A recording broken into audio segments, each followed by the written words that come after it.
زي النهارده من سنة كنا فاسخين خطوبتنا كده، وقاعد في نفس المكان ده، وكان مشغل انا ولا عارف انسى ان انت حبيبي، عمري ما انسى ان انت حبيبي. وكنت قاعد بقى زعلان قوي ومفكر ان كده خلاص. فسخنا ساعتها، بعديها خطوبتنا بتاع 3 4 5 مرات. كنا خلاص بقى فقدنا الامل ان احنا مش هنتجوز وبتاع وكل الترتيبات اللي احنا رتبناها مفيش اي حاجه منها مشيت.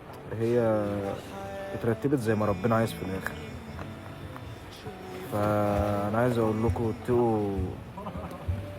اتقوا ربنا في بعض، عشان ايه؟ ربنا ييسر لكم الامور، وانت ما تلعبش بديلك وانت ما تلعبيش بديلك عشان ربنا يكرمكم. واللي انا كنت فاسخ وزعلان عليها من سنه قاعده جنبي اهي، وفي بطنها دلوقتي نونو مني صغير، ميني ميدو.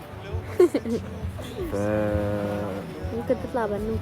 احنا والله بنحب كل الناس، اي حد بينتقدنا عادي، ما بنزعلش من الانتقادات، بس ما احنا بقاش بنحب كل فارق. الناس، ونفس الناس كلها تحبنا ان احنا مش وحشين، اقسم بالله.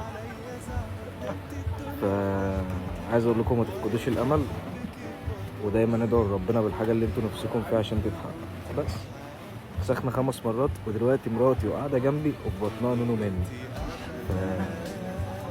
علاقات الحمد لله المستحيلة. الحمد لله. بس انا خلاص، بحبك.